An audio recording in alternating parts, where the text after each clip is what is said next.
Manoj competitive classes के YouTube channel में मैं आपका तहे दिल से स्वागत करता हूं। चलिए दोस्तों, तो हमारा जो है ये भौतिक विज्ञान का टेस्ट सीरीज चल रहा है। आज ये तीसरा वीडियो है। तो हमें उम्मीद है कि आपको ये सीरीज जो है पसंद आ रहा होगा। तो चलिए, ये सीरीज जो है इसमें जब तक रेलवे एग्ज़ाम नहीं ले लेती है तब तक जो है ये सीरीज जारी रहेगा। और इसमें जो भी प्रश्न हम शामिल कर रहे हैं सब जो है बार बार कई बार जो है एग्ज़ाम में रिपीट किया हुआ क्वेश्चन है और इम्पॉर्टेंट क्वेश्चन है जो हमेशा एग्ज़ाम में आते रहता है। तो चलिए, इस वीडियो को हम स्टार्ट करते हैं। सेट नंबर तीसरा है, तीसरा वीडियो है ये। ध्यान दीजिएगा, हम इसमें जो है थोड़ा देरी हम रुकेंगे, तब तक जो है आप अपना आंसर लगा लीजिएगा। और लास्ट में जो है आप हमें कमेंट करके ज़रूर बताइएगा कि 10 प्रश्न में जो है आपका कितना प्रश्न सही हुआ। ठीक है, तो चलिए देखिए, पहला क्वेश्चन है, हमें अधिकतम पसीना तब आता है जब वायु का, अब ऑप्शन आपको दिया हुआ है, ऑप्शन आप चूज कीजिए कौन कौन सा आंसर आपका होगा। ठीक है, तो चलिए हम इसको बताते हैं। इसका आंसर जो है बिहार होगा। ठीक है, इसका आंसर जो है बिहार होगा। 1 नंबर का, हमें अधिकतम पसीना तब आता है जब वायु का तापमान अधिक हो और वह आर्द्र हो। तापमान अधिक हो और वह आर्द्र हो। आर्द्र मतलब उसमें वायु में नमी हो, है ना। तब जो है हमें जो है अधिकतम पसीना आता है। ठीक है, तो इसका आंसर जो है क्या होगा, तो ऑप्शन बिहार होगा। चलिए आगे बढ़ते हैं अगले क्वेश्चन की ओर। अगला क्वेश्चन है, जल का क्वथनांक, जल का क्वथनांक जो होता है वो क्या होता है। तो इसमें जो है देखिए 3 ऑप्शन इधर दिख रहा है, चौथा ऑप्शन जो है यहाँ दिया हुआ है। ठीक है, 3 ऑप्शन ऊपर में दिया हुआ है और चौथा ऑप्शन जो है यहाँ है।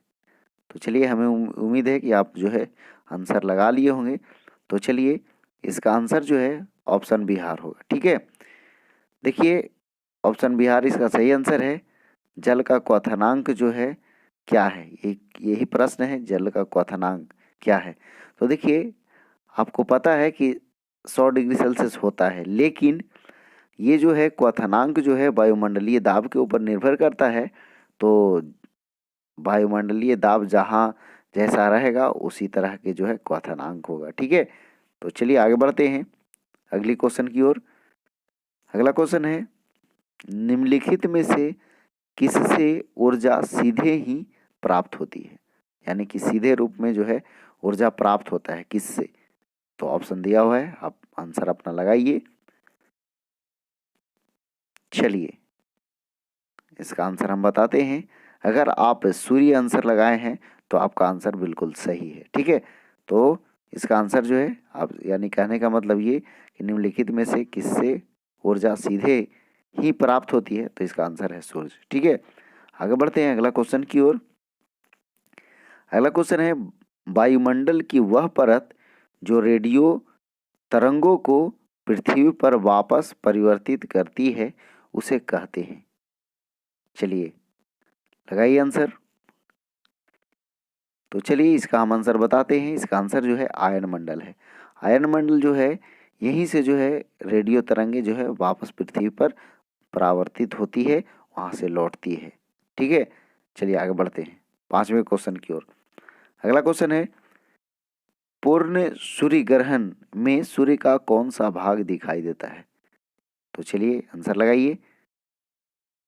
चलिए, अगर आप इसका आंसर जो है सी लगाए हैं तो बिल्कुल सही है। इसका आंसर जो है आप अगर सी लगाए हैं तो बिल्कुल सही है, यानी कि कोरोना या किरीट। ठीक है, किरीट या कोरोना कहते हैं जो पूर्ण सूर्य ग्रहण के दौरान जो है दिखाई देता है। ठीक है, तो किरीट या कोरोना, इसका आंसर जो है ऑप्शन सी होगा।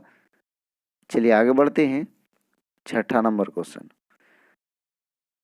6 नंबर क्वेश्चन है, समतल दर्पण द्वारा बनी प्रतिबिंब अब बताइए क्या होगा, आंसर लगाइए। चलिए, तो इसका आंसर जो है, अगर आप बिहार लगाए हैं तो बिल्कुल सही है, यानी कि समतल दर्पण द्वारा बनी प्रतिबिंब होती है, आभासी होती है। ठीक है, आगे बढ़ते हैं 7वां क्वेश्चन की ओर।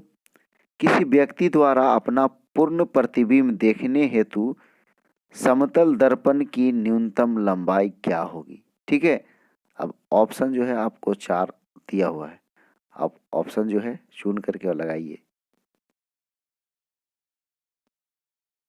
चलिए, अगर जो है आप सी आंसर लगाए हैं तो बिल्कुल आपका सही है, व्यक्ति की लंबाई की आधी होनी चाहिए।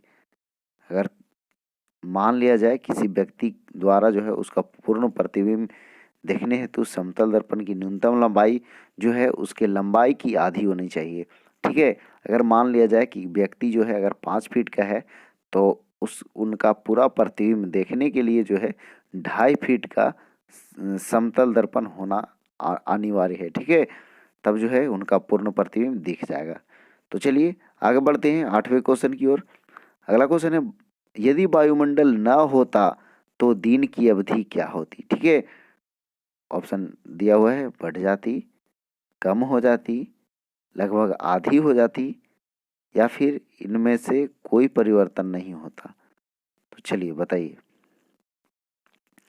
चलिए ध्यान दीजिएगा, अगर आप जो है अगर आप जो है इसका आंसर बिहार लगाए हैं तो बिल्कुल सही है, क्योंकि यदि वायुमंडल नहीं होती तो दिन की अवधि कम हो जाती। ठीक है, ऑप्शन बिहार इसका आंसर सही आंसर है। चलिए अगला क्वेश्चन है कि कैमरे का कौन सा भाग मानव नेत्र के रेटिना के सदृश है? देखिए दोस्तों, ये जो है काफ़ी इंपॉर्टेंट क्वेश्चन है, कई बार एग्जाम में पूछा है, बार बार रिपीट करता है एग्जाम में। तो चलिए इसका आंसर बताइए। तो चलिए इसका आंसर जो है फिल्म होगा, इसका आंसर जो है फिल्म होगा। कैमरे का कौन सा भाग मानव नेत्र के रेटिना के सदृश है? तो फिल्म होगा। ठीक है, अगला क्वेश्चन है 10 नंबर क्वेश्चन, ध्यान दीजिएगा।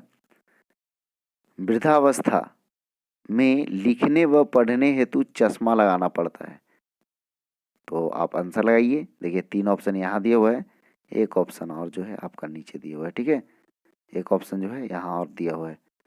तो चलिए, हमें उम्मीद है कि आप जो है ऑप्शन चुन लिए होंगे। चलिए, वृद्धावस्था में लिखने व पढ़ने हेतु चश्मा लगाना पड़ता है। ऑप्शन ए में है नेत्र लेंस कमजोर हो जाते हैं। ऑप्शन बिहार है नेत्र की समायोजन क्षमता कम आ जाती है या हो जाती है, या अगला ऑप्शन है सी ऑप्शन कि नेत्र गोलक कुछ छोटा हो जाता है, या फिर नेत्र के लेंसों की आवर्धन क्षमता में कमी आ जाती है। तो चलिए, अगर आप इसका आंसर जो है बिहार लगाए हैं तो बिल्कुल सही आंसर है। तो चलिए दोस्तों, हमें उम्मीद है कि ये वीडियो जो है पसंद आया होगा। ये आप इसमें जो है 10 क्वेश्चन में आप जितना क्वेश्चन आपसे बना है तो आप जो है कमेंट करके ज़रूर बताएं कि हम जो है 10 में जो है इतना मेरा सही हुआ। ठीक है, और अगर इसी तरह का वीडियो हम जारी रख रहे हैं, लगातार जो है ऐसा वीडियो दे रहे हैं, तो आप जो है मेरे चैनल पे बने रहिए और हर एक दिन जो है 10-10 क्वेश्चन आप ज़रूर देखें। इसलिए कि आपका जो भी आगामी एग्ज़ाम है जिसमें साइंस वगैरह पूछता है, उसमें जो है आपको लाभ होगा, ज़रूर लाभ होगा। तो चलिए आज भर इतना ही, तो इस वीडियो को समाप्त करते हैं। जय हिंद, जय भारत, वंदे मातरम।